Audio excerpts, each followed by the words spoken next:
Sin ciao les amis, aujourd'hui 24e jour de l'aventure, réveil dans la jolie ville de Benché. Je commence bien sûr par le grand classique, je suis face à la rivière. Ça c'est mon petit café ici, c'est mon quartier général, c'est vrai que j'aime bien venir me poser ici. Aujourd'hui c'est la dernière journée au Vietnam les amis, dernière journée en vidéo. Demain je rentre à Saigon mais je ne vais pas filmer à Ho Chi Minh. Aujourd'hui j'ai loué un scooter, on va aller se balader dans la pampa, dans la campagne. Je n'ai pas de programme, j'ai envie d'aller me perdre sur les petites routes tranquille. Je vais peut-être quand même commencer la journée par aller faire un petit tour au marché. J'ai envie de manger un petit quelque chose avant de partir. C'est parti pour la dernière journée au Vietnam, la dernière en vidéo. Dernière journée dans le delta du Mekong à Benché.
Passé au marché, je voulais manger un cum tam, mais le stand où j'ai mangé hier, il était fermé. Alors, j'ai pas mis très longtemps à trouver une solution de secours. J'ai direct repensé à la soupe végétarienne au cuiteo que j'avais mangé hier. Alors, c'est assez bruyant, c'est juste à côté de la route.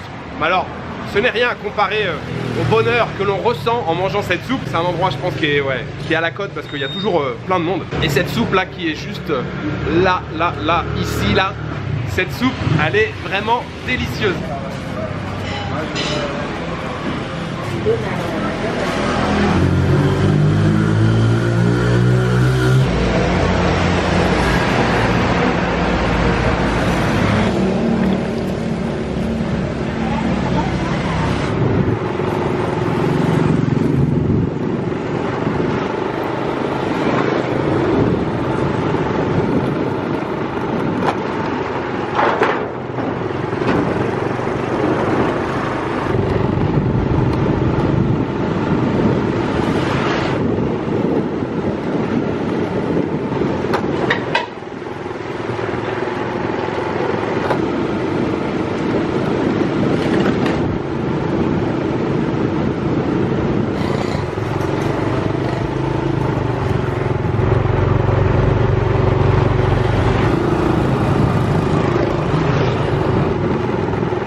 Okay, Mekong Home. Yeah. It's just over there. Yeah. Oh, okay, nice. It looks very nice. Yeah.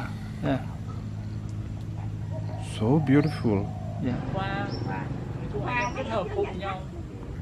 Je vous retrouve dans un endroit super zen. Alors ça fait un petit moment que j'ai commencé ma balade à moto, là j'ai roulé au départ, j'ai pas trop filmé, on a eu une petite pluie. Enfin, je suis pas parti dans un sens très logique, mais j'ai suivi la rivière et puis je suis maintenant sur une île. J'ai regardé un petit peu la carte, ce que j'aurais dû faire même avant de partir ce matin, mais j'ai regardé la carte un petit peu après et je me suis dit tiens il y a des îles, ça pourrait être sympa d'aller les explorer, donc j'ai zoomé un peu sur Google Maps pour voir s'il y avait comment un embarcadère pour prendre un bac pour traverser, et c'est ce que je viens de faire et franchement petit paradis, il n'y a pas de voiture, il y a juste quelques motos qui passent de temps en temps, il y a une route mais vous savez pas très large en béton, j'ai l'impression non il n'y a pas de véhicule. De toute façon il n'y a pas de gros village sur cette île, en fait il y a 3 îles là qui sont les unes à la suite de l'autre, qui se trouvent donc sur la Ham Luang River, sur la rivière Ham Luang qui est donc une branche du Mekong. Nous sommes toujours bien sûr sur le delta du Mekong. Et ouais, c'est zen là, depuis que j'ai traversé, j'ai l'impression d'avoir basculé dans un autre monde, même si c'était aussi déjà très très vert où j'étais avant. Mais alors là, ce petit chemin avec les cocotiers de chaque côté, ça forme une voûte comme un tunnel vert dans lequel on s'enfonce. Sinon, bien évidemment, je n'ai pas besoin de le préciser, mais la soupe que j'ai mangée ce matin, la soupe végétarienne, c'était encore à tomber par terre là en plus avec les cacahuètes dedans et tout, enfin tout ce qu'il y a dedans, je vous ai décrit hein, cette soupe hier. Et puis après, pour faire couler tout ça, j'ai pris un lait de soja. Franchement, rien à dire. Le même prix pour la soupe, 20 000, la boisson, 10 000, ça fait 30 000 au total. Ça fait seulement 1,30 €. Et ce délicieux petit déjeuner et cette boisson au soja, j'aimerais les dédier aux tipeurs. Je voudrais remercier ce matin Lord Solaris, Vi et Damien et Philippe Lugan. Merci beaucoup à vous 4 pour votre générosité. Je suis donc maintenant arrêté dans un café et je voulais vous dire quelque chose depuis déjà très longtemps. Aujourd'hui, c'est la dernière journée en vidéo, donc c'est l'occasion de vous en parler. Je voulais vous parler de la production du café et du thé ici au Vietnam. Le thé et le café sont bien sûr les deux boissons les plus consommées au monde et c'est vrai que le Vietnam est plutôt bien placé en termes de production. C'est vrai qu'on a vu de belles plantations de thé là dans le nord du Vietnam, du côté de Lai Châu. Ça alternait un petit peu avec les rizières en terrasse, c'était vraiment très joli. Donc à propos de la production de thé dans le monde, le numéro 1 est loin devant, c'est la Chine avec quasiment 3 millions de tonnes de thé produits chaque année. On a ensuite l'Inde, on a ensuite le Kenya, ensuite le Sri Lanka et puis vient le Vietnam quand même en 5e position avec, alors les chiffres sont loin des chiffres de la Chine bien sûr, mais le Vietnam produit en moyenne chaque année 270 000 tonnes de thé. Et puis en ce qui concerne le café, et bien là le Vietnam est quand même plutôt bien placé, c'est le 2e producteur de café au monde derrière le Brésil. Alors le Brésil lui aussi il est vraiment tout en haut du tableau, avec sa production de café c'est quasiment 3 millions de tonnes à peine, je crois qu'on est sur 2 800 000 tonnes de café produit chaque année, et le Vietnam est donc numéro 2 avec un peu plus d'1,5 million de tonnes de café produit chaque année. C'est vrai que de manière générale on pense au Brésil, à la Colombie, je sais pas pourquoi on pense beaucoup à l'Amérique du Sud, mais ouais, le Vietnam c'est le 2e producteur de café au monde et il produit essentiellement du café Robusta. Vous savez, il existe 2 types de café, en tout cas 2 grandes familles de café, l'Arabica bien sûr et le Robusta. Alors l'Arabica lui demande un petit peu de fraîcheur, c'est pour ça que les exploitations de café Arabica on les trouve davantage dans les collines ou dans les montagnes, comme j'en ai vu, c'était quand l'année dernière au Guatemala, autour du lac Atitlan, hein, sur les montagnes autour, là c'était vraiment très joli, alors que le Robusta lui il s'adapte très bien même aux plaines. Alors ici les plantations de café on les trouve davantage dans le centre du pays, un petit peu du côté de Dalat aussi. Ce sont les colons français qui ont emmené les premiers plants de café ici dans la région, c'était dans les années 1800, et c'est vrai que les Vietnamiens se sont tout de suite mis au café, c'est devenu la boisson nationale, alors avec le thé aussi bien entendu, mais immanquable, incontournable quand on vient au Vietnam, même si je trouve, j'ai noté depuis cette année que je vois un retour en force du thé, alors, probablement avec les jeunes, avec voilà, les thés au lait, les bubble tea. Enfin, j'ai l'impression d'en voir plus qu'avant, d'enseignes de café, alors de café mais qui proposent du thé davantage que du café. Bon, évidemment, il y a des hamacs, c'est pas fait pour rien, hein. Faut en profiter.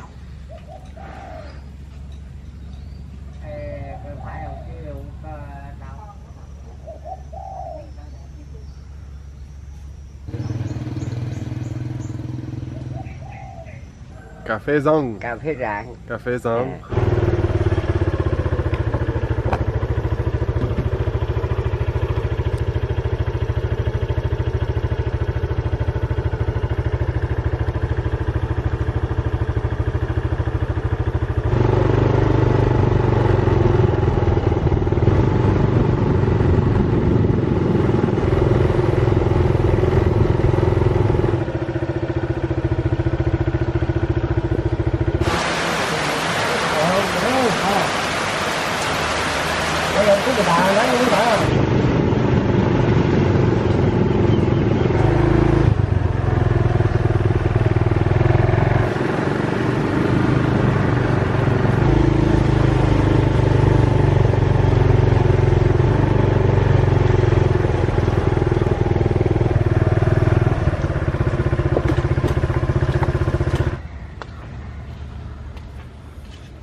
Alors, je suis à nouveau arrêté, je dis à nouveau puisque je me suis arrêté précédemment là, parce qu'on a eu une pluie assez intense, assez violente. C'était très court, ça a duré 10 minutes, mais alors, des trombes d'eau qui sont tombées, une bonne pluie de mousson. Le chemin sur lequel je me balade, c'est déjà un petit chemin en béton. Et là, j'ai pris un chantier, j'ai fait un mix entre chemin et sentier. Ça fait chantier, c'est ça. Bref, j'ai pris un sentier encore moins large, encore plus petit. Je me suis enfoncé là vraiment, je sais pas où d'ailleurs. Il n'y a pas vraiment de village, il y a juste des maisons comme ça qui sont dispatchées à droite à gauche. Mais là, on a pas mal de canaux. Et comme il a plu intensément, là, tout est trempé, tout brille, tout est reluisant. On a l'impression que l'atmosphère est comme délavée. Et ouais, il y a pas mal de canaux. Et on a des magnifiques palmiers d'eau. Les palmiers d'eau, c'est vraiment... typique du delta du Mékong. Les palmiers d'eau, ils sont indissociables des paysages du delta du Mékong. Le palmier d'eau, il est intéressant parce que le tronc, il n'est pas apparent, en fait, il se trouve dans la vase et aussi en partie immergé dans l'eau. Et en fait, on a seulement les feuilles qui ressortent de l'eau. Il faut savoir que les feuilles du palmier d'eau, elles peuvent mesurer jusqu'à 9 mètres de haut. Et c'est vrai que là, autour de moi, on a de très beaux spécimens. Je vais vous faire quelques plans sur ces palmiers d'eau. Il faut savoir qu'il y a possibilité ici, dans le delta du Mékong, de faire des balades justement sur ces canaux qui sont bordés de palmiers d'eau. Et on a l'impression, pareil, encore une fois, de passer à travers un tunnel parce que les branches recouvrent quasiment tout le canal, toute la rivière comme ça. Et c'est vrai que ça forme un décor assez féerique. J'aime beaucoup les palmiers d'eau, c'est très beau. Alors, on n'en voit pas seulement ici dans le delta du Mékong, mais c'est vrai qu'il y en a beaucoup dans ce coin là, et le petit coin de nature où je me trouve là, c'est vraiment très beau.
Xin chào.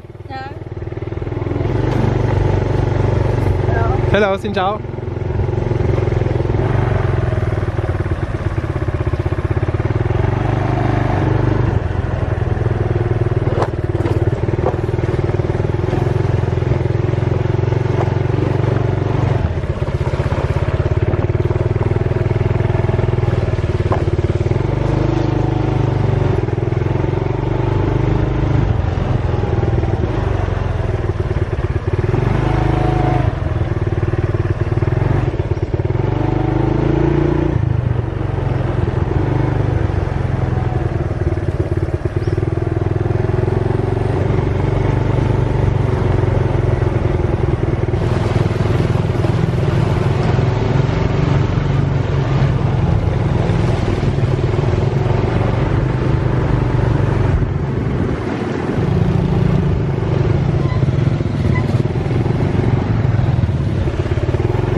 Cắt ra đấy Nguyên. Hợp với cả nhà thích ăn kiểu pate còn một chút phụ khoai nè. Còn nếu khách hàng có mấy xay thịt thì xay nè, đoạn này phải mềm mịn hơn. Rồi sau khi được hỗn hợp hòa quyện như thế này,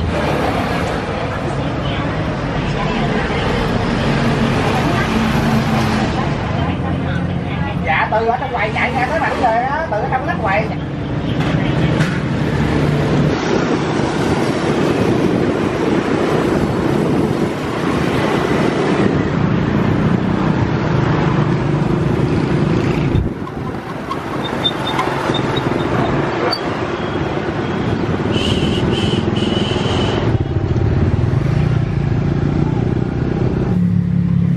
Cái miếng dại á, còn mỡ nó dễ hơn, làm vậy nó dễ vô tay lắm. Xỉu luôn. Đó. Đâu cần cái gì, kêu qua đây mát rồi bộ, câu mát thì cái bộ.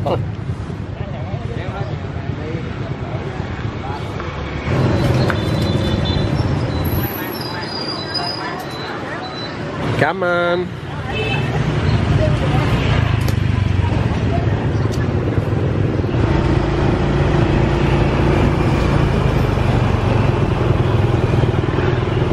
De retour à Benché les amis, je vous retrouve juste au bord du Mekong, l'un des bras, l'un des affluents du Mekong. Cet après-midi là, l'île, enfin les îles, puisque j'en ai visité deux, une beaucoup plus grande, où je vous ai parlé, c'était la première, c'était la plus petite. Ces deux îles, petite pépite, franchement c'était vraiment super, hyper vert et il y a des moments, on se demande en fait si la norme c'est d'être sur l'eau ou sur la terre. Parce qu'il y avait vraiment de l'eau partout, des endroits où c'est des canaux, bon de chaque côté c'est la rivière, il y a des endroits où c'est des canaux, il y a des endroits où c'est des marécages, il y a des endroits où c'est inondé. Il y a un moment il n'y avait plus de route, on roulait dans l'eau, il y avait de l'eau en fait de chaque côté, on ne sait plus trop en fait si on est sur la terre ferme ou si on est sur l'eau, mais c'était très sympa. Et puis retour ce soir, ah oui tout à l'heure à l'instant là, juste avant d'arriver à Benché, 2-3 km avant l'entrée, de temps en temps on sent les choses et on a un petit feeling. Et sur le bord de la route, il y a une dame d'un certain âge qui faisait à manger, qui faisait ban, can, bot, sat.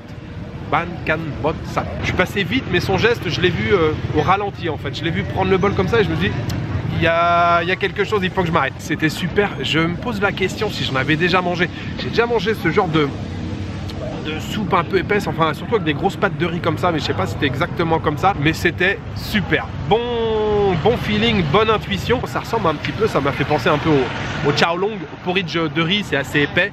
Et puis c'est de la grosse pâte de riz à l'intérieur. Et je lui dis ouais je veux bien un bol et tout. Elle m'a servi, elle m'a montré quand elle m'a servi, elle m'a dit je t'ai mis un peu de tout. Il y avait des petites boulettes de viande de porc j'imagine, un morceau de poulet, beau morceau de poulet, et puis un morceau un espèce de triangle de boudin mais avec des grains de riz à l'intérieur. D'ailleurs on retrouve ça un petit peu en Corée. Voilà, avec un petit peu d'herbe sur le dessus et tout, du poivre. C'était super bon, c'était vraiment excellent. Et une petite sauce, une petite trempette à côté, Nyok Mam avec du gingembre dedans. Ah franchement c'était super. Et puis donc retour ici, je suis à mon quartier général, hein. Je suis pas dans le café là, je suis juste en face en fait de l'autre côté de la route. Ils installent le soir des petites tables pour être au plus près de la rivière. D'ailleurs j'ai l'impression de voir monter le niveau de jour en jour.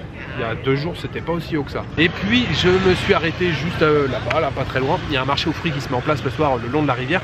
Et je me suis acheté ce fruit les amis, bon si je vous montre à travers le sac vous n'allez pas voir grand chose. Ce fruit les amis, et c'est mieux que je vous montre le plus joli, le plus rouge, le plus mûr, le ramboutan. Petite dégustation de fin de journée. Alors même si je l'ai déjà présenté dans des saisons précédentes, dans des vidéos précédentes, le ramboutan, encore une fois, c'est un classique. On le trouve sur de nombreux étals en Asie du Sud-Est, en Thaïlande, bien sûr au Cambodge, bien sûr au Vietnam, bien sûr au Laos, en Malaisie, en Indonésie. D'ailleurs le mot, comme l'origine du durian, ça vient du malais, ça vient de rambut. Et rambut en malais, ça veut dire quoi? Ça veut dire cheveux. Oui, c'est cheveux. Et le surnom de ce fruit d'ailleurs, c'est le fruit chevelu ou parfois même le litchi chevelu, parce que la chair à l'intérieur, ça ressemble au litchi, mais ça n'a pas le goût du litchi. Dans les grappes, vous en avez toujours qui sont un peu plus clairs, un peu plus verts. Ça, c'est à peine mûr. Si vous achetez que des comme ça, c'est pas bon. Ça, c'est pas mûr.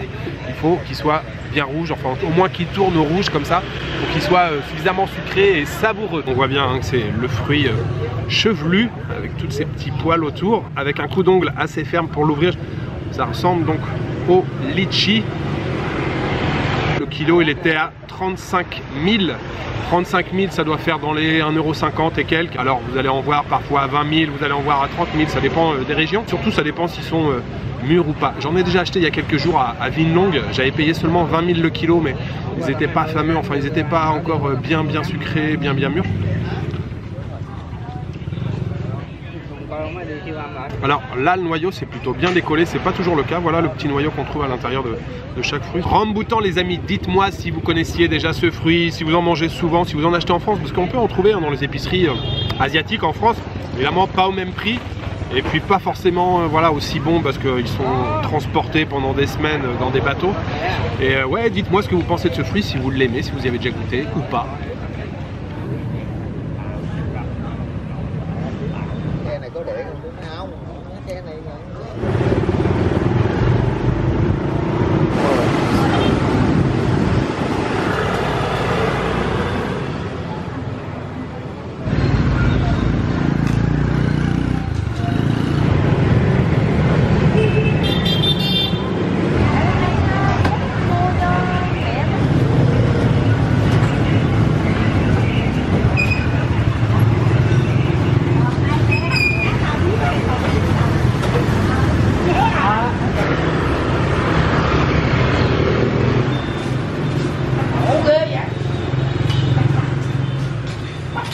Một cặp liên thêm không?